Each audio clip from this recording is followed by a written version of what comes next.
Hello dear students, कैसे हैं आप सभी। उम्मीद है कि बहुत अच्छे होंगे और पढ़ाई कर रहे होंगे। आपको रेगुलर वीडियोज नहीं मिल पा रही हैं हमारे चैनल पर, बट आप आत्मविश्वास अपना बनाकर रखेंगे और उम्मीद करके रखेंगे कि हम रेगुलर वीडियोज अगर नहीं दे पा रहे हैं तो भी प्रयास करेंगे कि मैक्सिमम वीडियोज आपको मिलती जाएं, कंटिन्यू मिलती जाएं। आज के सेशन में हम डिस्कस करने जा रहे हैं एक महत्वपूर्ण टॉपिक के बारे में, and this topic is HIV AIDS disease. AIDS रोग के बारे में हम डिस्कस करने जा रहे हैं।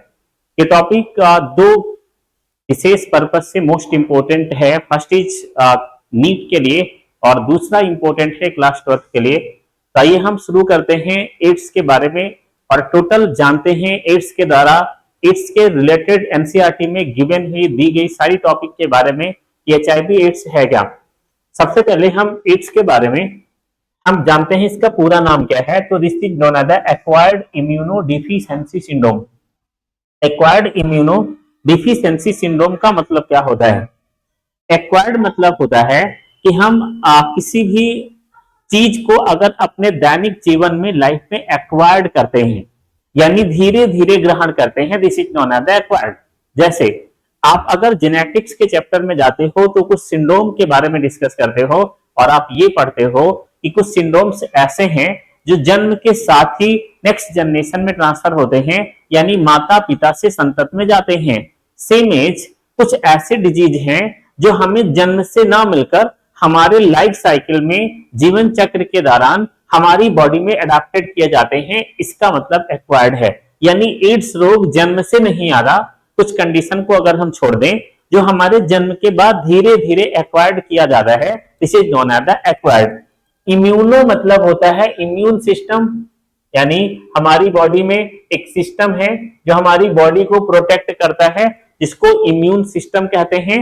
और डिफिशियंसी मतलब होता है कमी होना, यानी ये एक ऐसा रोग है जो हमारे इम्यून सिस्टम के डिफिशियंस होने के कारण काज करता है। और बात आती है सिंड्रोम, तो सिंड्रोम मतलब होता है ग्रुप्स ऑफ इन्फेक्शन, यानी इन्फेक्शन का ग्रुप हो या समूह हो। इसका मतलब कई ऑर्गन पर जाकर ये रोग कई सिस्टम पर जाकर इफेक्ट डालता है, ठीक है, इसलिए हम इसको ग्रुप्स ऑफ इन्फेक्शन कहते हैं। मैं इसको अलग करता हूं, ध्यान से समझेंगे। सबसे पहले एक्वायर्ड मतलब क्या है? एक्वायर्ड का मतलब होता है जन्म के बाद आना, यानी आफ्टर बर्थ, जन्म के बाद आना और जन्म के बाद होने वाला रोग। ध्यान से सुनेंगे। इम्यूनो का मतलब है इम्यून सिस्टम का डिफिशियंस होना। इम्यूनो डिफिशियंसी मतलब है कि ऐसा रोग हमारे इम्यून सिस्टम पर अटैक करेगा और हमारे इम्यून सिस्टम को डिफिशियंसी में ले जाएगा, यानी कमी में, इसमें हमारी प्रॉपर T4 लिम्फोसाइट प्रभावित होगी। सिंड्रोम मतलब क्या होता है कि यह रोग, ठीक है, ग्रुप्स ऑफ इंफेक्शन है, यानी इस रोग में बहुत सारे, ठीक है, ऑर्गन्स प्रभावित हो सकते हैं। ग्रुप्स ऑफ इंफेक्शन का मतलब है कई पार्ट को संक्रमित कर सकता है, इसलिए इसका नाम एक्वायर्ड इम्यूनोडेफिशिएंसी सिंड्रोम रखा गया है। उम्मीद है नाम का मतलब आपको समझ में आ गया होगा।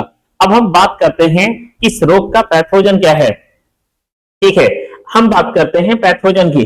तो अगर मैं इस रोग के पैथोजन की बात करता हूं तो इसका जो पैथोजन है वो एक वायरस है।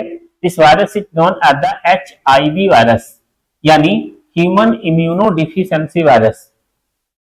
ठीक है, ह्यूमन इम्यूनोडेफिशिएंसी वायरस एक वायरस है जो इस रोग का पैथोजन है, ह्यूमन इम्यूनोडेफिशिएंसी वायरस। ध्यान से समझते जाएंगे। और अगर मैं इस रोग में इस वायरस की बात करूं तो ये वायरस एक प्रकार का रिट्रो वायरस कहलाता है। क्या कहलाता? रिट्रो वायरस कहलाता है। ऐसे वायरसेज जिनका जेनेटिक मटेरियल RNA होता है उनको हम रिट्रो वायरस कहते हैं। यानी इस रोग का जो रोग कारक है, पैथोजन है, वो HIV वायरस है, ह्यूमन इम्यूनोडेफिशिएंसी वायरस, जो एक प्रकार का ऐसा वायरस है जिसका जेनेटिक मटेरियल RNA होता है, इसलिए इसको हम रिट्रो वायरस कहते हैं।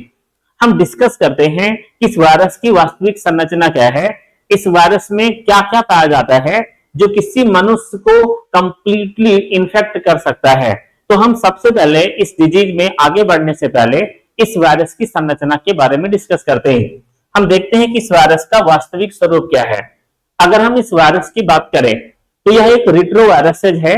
इस रिट्रोवायरस में कुछ विशेष स्ट्रक्चर्स या पार्ट्स होते हैं। वायरस में बाहर की तरफ लिपिड की बनी हुई एक लेयर होती है जिसको हम लिपिड इन्वेलोप या इन्वेलोप के नाम से जानते हैं। यानी वायरस के बाहर एक इन्वेलोप प्रेजेंट होता है जो वास्तव में लिपिड का बना होता है। यानी this structure is mainly form by lipid. किसका बना होता है? लिपिड का बना होता है। आगे देखते हैं, वायरस के इंटरनल सेक्शन में दो विशेष प्रकार की लेयर पाई जाती है जो वास्तव में प्रोटीनियस लेयर है। एक लेयर ये प्रेजेंट है जिसको हम आउटर कैप्सिड बोलेंगे, this is known as the outer capsid layer. और अंदर की तरफ एक लेयर और प्रेजेंट होगी जिसको हम इनर कैप्सिड बोलेंगे। यानी वायरस की स्ट्रक्चर में दो लेयर प्रेजेंट होगी जिसको हम आउटर कैप्सिड लेयर और इनर कैप्सिड लेयर कहते हैं। ध्यान से देखेंगे, इन्वेलोप के बाहर कुछ विशेष प्रकार की संरचनाएं प्रेजेंट होंगी जो इन्वेलोप से जुड़ी रहेंगी और इन्वेलोप के बाहर उपस्थित होंगी। इस structure is known as the, इनको हम स्पाइक बोलते हैं, जो वास्तव में GP120 यानी ग्लाइकोप्रोटीन 120 से मिलकर बने होते हैं। यानी इन्वेलोप के बाहर ग्लाइकोप्रोटीन 120 से मिलकर बनी हुई कुछ विशेष संरचनाएं होती हैं जिनको हम वायरल इन्वेलोप के नाम से जानते हैं। और इनमें कुछ विशेष ग्लाइकोप्रोटीन प्रेजेंट होती है जिसको हम GP120 कहते हैं। ध्यान रखेंगे, GP120, ठीक है, जो इन्वेलोप के बाहर उपस्थित है, ये कुछ ऐसी प्रोटीन है GP120 जिससे बनता क्या है, GP120 से एक स्पेशल स्ट्रक्चर स्पाइक का निर्माण होता है। ये स्पाइक किसी भी वायरस से किसी भी होस्ट सेल के अंदर इंफेक्शन काज करने के लिए रिस्पॉन्सिबल है। यानी यही स्पाइक किसी भी इंफेक्टेड सेल को, मैक्रोफेजेस को या T4 लिम्फोसाइट को इन्फेक्ट करने के लिए रिस्पॉन्सिबल होता है। कैसे इन्फेक्ट करता है, ध्यान रखेंगे, हमारी बॉडी में कुछ सेल्स हैं। मान लो मैं एक सेल देखता हूं, this is known as the macrophage, और इन सेलों के ऊपर कुछ स्पेशल टाइप के रिसेप्टर्स होते हैं जिनको हम CD4 रिसेप्टर कहते हैं। ये CD4 रिसेप्टर को आसानी से स्पाइक GP120 जुड़ सकता है और फिर वायरस अपने जेनेटिक मटेरियल को होस्ट सेल में ट्रांसफर करता है। माइंड में क्या सेट करेंगे, स्पाइक GP120 ग्लाइकोप्रोटीन 120 की एक प्रोटीन है जो हमारी बॉडी के अंदर केवल दो टाइप की कोशिकाओं को इन्फेक्ट कर सकती है। एक मैक्रोफेज को इन्फेक्ट कर सकती है या फिर दूसरा हमारी बॉडी में T4 लिम्फोसाइट को इन्फेक्ट कर सकती है। क्यों ऐसा करती है? क्योंकि इनके पास एक स्पेशल टाइप के रिसेप्टर CD4 रिसेप्टर्स उपस्थित होते हैं। वायरस पर वापस आते हैं। बाहर इन्वेलोप है जो लिपिड का बना हुआ है, उसके अंदर आउटर कैप्सिड है जो मेनली 17 P17 प्रोटीन से बना होगा। अंदर इनर कैप्सिड होता है जो P20 से मिलकर बना होता है। अंदर चलते हैं, इस वायरस के इनर मोस्ट कैप्सिड के अंदर सिंगल स्ट्रैंडेड RNA उपस्थित होता है और इस इनर मोस्ट लेयर के अंदर दो स्पेशल टाइप की प्रोटीन उपस्थित होती है। एक प्रोटीन उपस्थित होती है जिसको हम रिवर्स ट्रांसक्रिप्टेज एंजाइम के रूप में जानते हैं और सेकेंड एंजाइम प्रोटीनियस पार्ट उपस्थित होता है जिसको हम इंटीग्रेज एंजाइम के रूप में जानते हैं।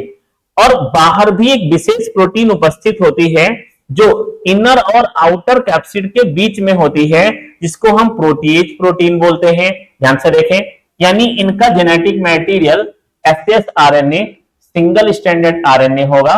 इसके अलावा क्या होगा सर, सेल के अंदर एक स्पेशल प्रोटीन होगी जिसको हम रिवर्स ट्रांसक्रिप्टेज एंजाइम बोलेंगे। क्या बोलेंगे? रिवर्स ट्रांसक्रिप्टेज एंजाइम बोलेंगे। रिवर्स ट्रांसक्रिप्टेज उपस्थित होगी। इसके अलावा एक प्रोटीन और उपस्थित होगी जिसको हम इंटीग्रेज प्रोटीन बोलेंगे। क्या बोलेंगे?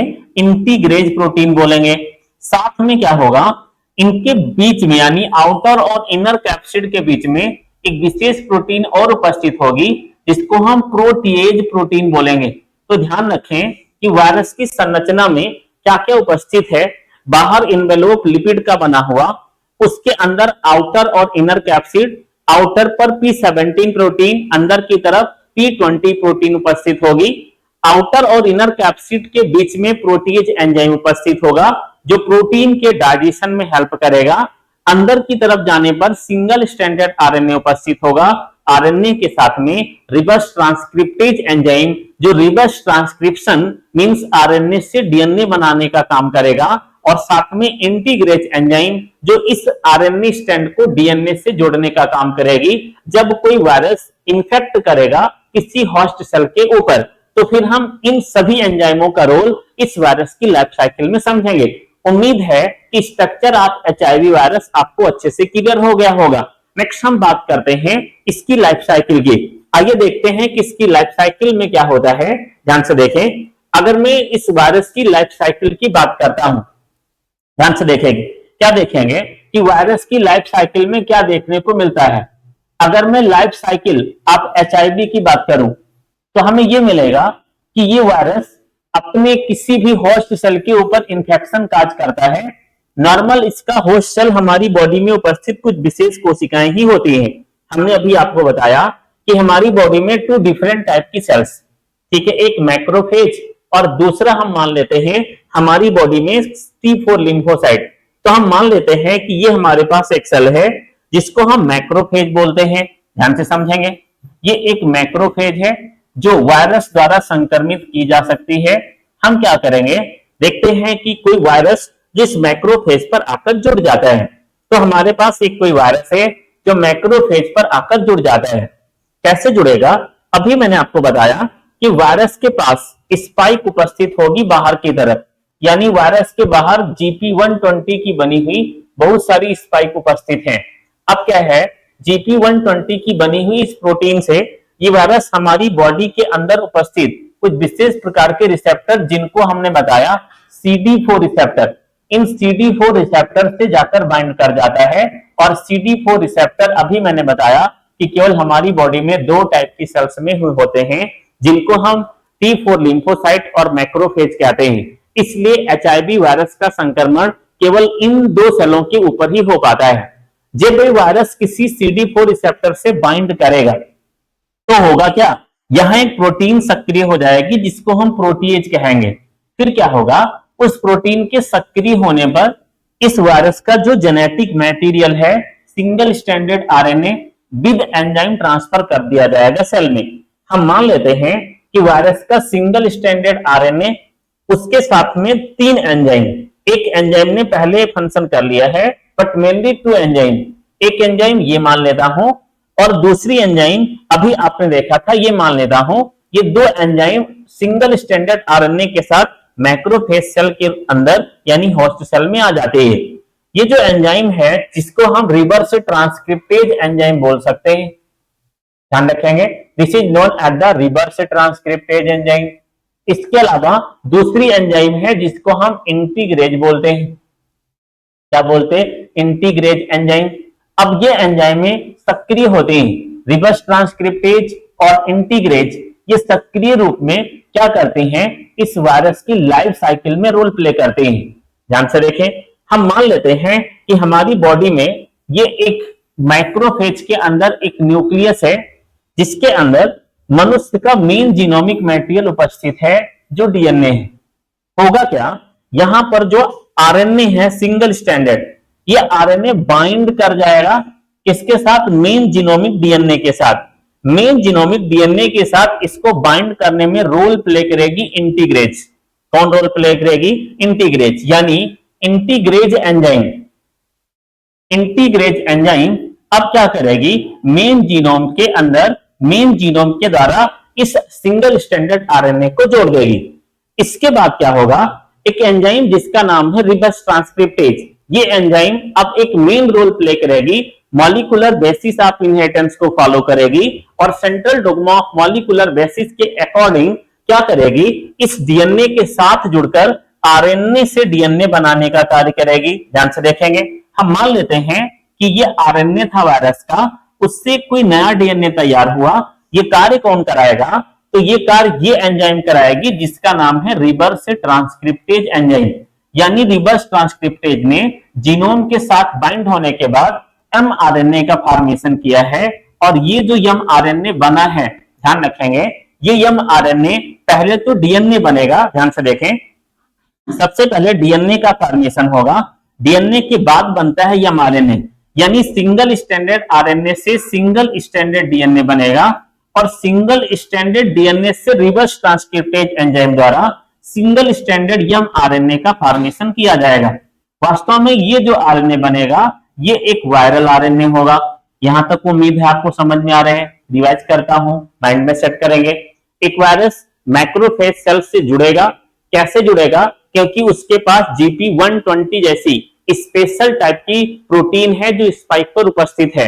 ये GP120 जैसी स्पेशल प्रोटीन CD4 रिसेप्टर को बाइंड करेगी और बाइंड करने के बाद क्या होगा? प्रोटीज एंजाइम की सक्रियता में जब प्रोटीज एंजाइम सक्रिय हो जाएगी तो ये क्या करेगी? बाहर के प्लाज्मा मेम्ब्रेन और इन्वेलोप को डीजनरेट करेगी, जिससे इसका genetic material with enzyme cell के अंदर इंटर कर जाएगा।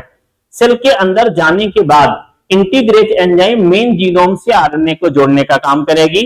उसके बाद में मेन जीनोम से जुड़ने के बाद वह आरएनए सिंगल स्टैंडर्ड आरएनए से सिंगल स्टैंडर्ड डीएनए बनाएगा। किसकी उपस्थिति में? रिवर्स ट्रांसक्रिप्टेज एंजाइम की उपस्थिति में। कुछ समय बाद में उस सिंगल स्टैंडर्ड डीएनए से सिंगल स्टैंडर्ड आरएनए का फॉर्मेशन होगा। और अब क्या होगा? सेल के अंदर बहुत सारे सिंगल स्टैंडर्ड आरएनए वाले स्ट्रक्चर फॉर्म हो जाएंगे और साथ में प्रोटीन भी बन जाएगी। नेक्स्ट क्या होगा? जब ये प्रोटीन आरएनए के साथ जुड़ेगी तो फिर सेल के अंदर बहुत सारे नेक्स्ट वायरस तैयार हो जाएंगे। ये क्या करेंगे? सर ये सेल के पास सेल की प्लाज्मा मेम्ब्रेन पर आकर एक्सोसाइटोसिस कर लेंगे, यानी ये प्लाज्मा मेम्ब्रेन से जुड़ जाएंगे और एक्सोसाइटोसिस कर लेंगे। एक्सोसाइटोसिस करने से क्या होगा? ध्यान से देखेंगे। जब ये एक्सोसाइटोसिस करते हैं तो फिर धीरे धीरे इनकी संख्या जितनी भी बढ़ती जाएगी वो एक्सोसाइटोसिस करते जाएंगे और सेल से बाहर निकलते जाएंगे। इस प्रकार लगातार एक्सोसाइटोसिस द्वारा बहुत सारे वायरस सेल से फ्री हो जाएंगे। ये बहुत सारे वायरस सेल से फ्री होने के बाद अदर सेल को इन्फेक्ट कर सकते हैं। तो this is the life cycle of the HIV virus. समझ में आ रहा होगा, उम्मीद कर रहा हूं। एक बार रिवाइज कर देता हूं। First of all, 1 virus infect the macrophage cell completely attached with help of the CD4 receptors and the spikes. After some time, protease enzyme that digest plasma membrane and also the cell wall, also the parts of the plasma membrane of the virus and spike of the virus. Then main genomic materials of virus single stranded RNA with integrase and reverse transcriptase enzyme enter inside the cytoplasm of macrophage cell. Integrase help in the attachment of main genomic material to the main genomic material of the host cell. ठीक है। Next, the reverse transcriptase enzyme क्या करेगा? उस single standard RNA से single standard DNA बनवाएगा और फिर उससे RNA बनेगा। इस प्रकार बहुत सारे वायरल आरएनए और प्रोटीन सेल के अंदर तैयार हो जाएंगे। कुछ समय बाद में वो वायरस सेल से एक्सोसाइटोसिस करेगा और बाहर निकलकर अन्य कोशिकाओं को भी इन्फेक्ट करने का काम करेगा। तो ये है life cycle of HIV virus. और इसके पहले आपने डिस्कस कर लिया है कि वायरस की वास्तविक संरचना क्या होती है। आगे हम बात करते हैं कि HIV वायरस या HIV एड्स डिजीज का ट्रांसमिशन कैसे होता है। अगर हम NCERT के अकॉर्डिंग ट्रांसमिशन की बात करें तो NCERT ने ट्रांसमिशन के लिए कुछ इंपॉर्टेंट पॉइंट पर डिस्कस किए हैं। जैसे सबसे पहले ट्रांसमिशन का जो मेन रीजन था वो कुछ विशेष ड्रग्स एब्यूज लेने वाले मनुष्यों द्वारा ये वायरस फैला है। बताया जा रहा है NCERT के अकॉर्डिंग कि 1981 में कुछ ऐसे भी पर्सन हैं जो ड्रग्स एब्यूज करते हैं और इंट्रावीनस ड्रग्स का यूज करते हैं।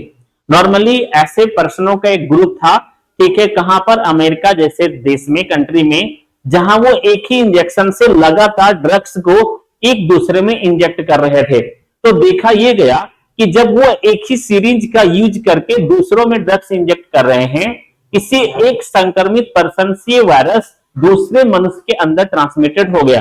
तो यानी 1981 में अमेरिका में इस वायरस का सबसे पहले क्या हुआ? स्प्रेडिंग हुई, इस वायरस का इन्फेक्शन हुआ और ये स्प्रेडिंग ड्रग्स एब्यूज के द्वारा हुई। इसमें सिंगल सिरिंज का उपयोग किया जा रहा था कई पर्सनों में। ट्रांसमिशन में बहुत सारी चीजें रिलेटेड हैं इस वायरस के ट्रांसमिटेड होने के लिए, इस रोग के संक्रमित होने के लिए, जिनमें कुछ मेजर पार्ट्स मेजर पॉइंट पर हम डिस्कस करने जा रहे हैं। पहली बात, हम किसी भी ठीक है सेक्सुअल कांटेक्ट में किसी भी विशेष प्रोटेक्शन का यूज ना करें तो फिर ये वायरस ट्रांसमिटेड हो सकता है, यानी ये वायरस सेक्सुअली ट्रांसमिटेड डिजीज की श्रेणी में आता है। सेकंड में अगर बात करूं इस वायरस की, तो ये प्लेसेंटा से भी ट्रांसफर हो सकता है, यानी प्लेसेंटा में अगर ये वायरस मदर की बॉडी में है तो मदर की बॉडी से ये चाइल्ड में ट्रांसफर हो सकता है। नेक्स्ट, अगर मैं बात करूं ड्रग्स एब्यूज की, कुछ ड्रग्स ऐसी हैं जो इंट्रावीनस यूज की जाती हैं। उस इंट्रावीनस ड्रग्स में हम जो सुई या सिरिंज का उपयोग करते हैं इंट्रावीनस में, उस ड्रग्स के द्वारा इंट्रावीनस ड्रग्स के द्वारा भी, यानी किसी इंजेक्शन के द्वारा भी इसे ट्रांसफर किया जा सकता है। इसके अलावा अगर किसी भी ब्लड के कांटेक्ट में कोई ह्यूमन पर्सन एक ब्लड से दूसरे ब्लड के कांटेक्ट में आता है तो चांस है ये वायरस एक मनुष्य से दूसरे मनुष्य में फैल सकता है, यानी ब्लड कांटेक्ट के द्वारा भी ये वायरस फैल सकता है जो एक ह्यूमन पर्सन से दूसरे ह्यूमन पर्सन में ट्रांसफर हो सकता है। इसके अलावा अगर हम बात करते हैं ब्लड डिफ्यूजन की, अगर हम किसी दूसरे पर्सन का ब्लड ले रहे हैं और अपनी बॉडी में ट्रांसमिटेड करा रहे हैं जहां पर वायरस ऑलरेडी उपस्थित है, तो फिर स्वस्थ व्यक्ति को भी रोगी बना सकता है। इस प्रकार 4-5 मुख्य कारण है ट्रांसमिशन के। पहला कारण है सेक्सुअल कांटेक्ट का होना, ड्रग्स एब्यूज का होना, प्लेसेंटा में मदर से चाइल्ड में जाना, इसके अलावा ब्लड कांटेक्ट में कोई विशेष माध्यम जिसमें संक्रमित व्यक्ति का ब्लड कट छिल गया हो टिश्यू, जिसमें असंक्रमित व्यक्ति संपर्क में आए तो फैल सकता है, और ब्लड डिफ्यूजन के द्वारा भी ये वायरस एक मनुष्य से दूसरे मनुष्य में फैलता है। तो ये मोड ऑफ ट्रांसमिशन है। हम आगे बात करते हैं, किसकी बात करते हैं, प्रिवेंशन की या फिर हम डायग्नोसिस की। सबसे पहले हम प्रिवेंशन एंड कंट्रोल की बात करें या फिर डायग्नोसिस की बात करें। अगर मैं डायग्नोसिस की बात करूं या फिर मैं इसी में जोड़ लूं प्रिवेंशन की बात करूं, तो बताया जा रहा है एनसीईआरटी के द्वारा कि हम इस वायरस का अगर प्रिवेंशन देखें तो प्रिवेंशन क्या है कि जितनी चीजें ब्लड के संपर्क में हैं उनसे हम बचें, सेक्सुअल कॉन्टेक्ट में बैरियर मेथड का यूज करें जिनसे वायरस एक ह्यूमन बॉडी से दूसरी बॉडी में न ट्रांसफर हो। अगर किसी भी ह्यूमन बॉडी में ये वायरस ट्रांसफर हो चुका है तो हम एक टेस्ट कंप्लीट करें जिसको इलीसा यानी एंजाइम लिंक्ड इम्यूनोसार्वेंट, इससे कौन सा टेस्ट करेंगे, एंजाइम लिंक्ड इम्यूनोसार्वेंट, इससे टेस्ट को कंप्लीट करेंगे। एंजाइम लिंक्ड इम्यूनोसार्वेंट इससे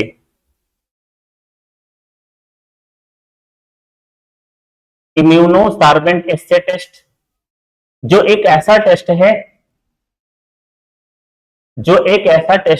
जो एंटीजन एंटीबॉडी रिलेटेड है, एंटीजन एंटीबॉडी रिलेटेड टेस्ट है जो हम mainly human health and disease जैसे चैप्टर में डिस्कस करते हैं। तो यानी एंजाइम लिंक इम्यूनोसार्वेंट एस्से टेस्ट से भी हम इस वायरस को आइडेंटिफाई कर सकते हैं। इसके अलावा आज के समय में इसकी कोई वैक्सीन नहीं है, ध्यान रखेंगे, नो वैक्सीन, अभी तक इसकी कोई वैक्सीन नहीं बन पाई है। इसके अलावा कोई स्पेशल मेडिसिन भी नहीं है। कुछ मेडिसिन ऐसी हैं जिनका उपयोग करके हम इम्यून सिस्टम को स्टिमुलेट कर पाते हैं, जबकि वायरस को समाप्त करने की कोई संभावना नहीं है। ये आपका जो मेन कॉन्सेप्ट है एचआईवी वायरस का, जिस पर हमने टोटल डिस्कस किया है। वापस से मैं एक बार रिवाइज करता हूं। HIV virus human immuno deficiency virus से होने वाला एक रोग है जो एड्स डिजीज काज करता है, एक्वायर्ड इम्यूनो डिफिशियंसी सिंड्रोम। इस रोग में हमारी बॉडी का इम्यून सिस्टम वीक होता है और मेनली सिंड्रोम का मतलब है ग्रुप्स ऑफ इंफेक्शन काज होता है बॉडी के अंदर। वायरस एक रिट्रोवायरस है जिसमें बाहर इन्वेलोप लिपिड का प्रेजेंट होगा, अंदर की तरफ कैप्सिड लेयर, आउटर और इनर कैप्सिड, जिसके साथ single standard RNA, reverse transcriptase enzyme और इंटीग्रेज एंजाइम होगी, जिस पर हम लोगों ने डिस्कस कर लिया है। तो ये major points, major topic HIV AIDS से रिलेटेड आपसे डिस्कस किया गया है। उम्मीद है सारी चीजें आपको क्लियर हो गई होंगी और अगले वीडियो में नेक्स्ट सेशन के साथ मिलते हैं। तब तक आप पूरी मेहनत से पढ़ाई करते रहेंगे। Best of luck.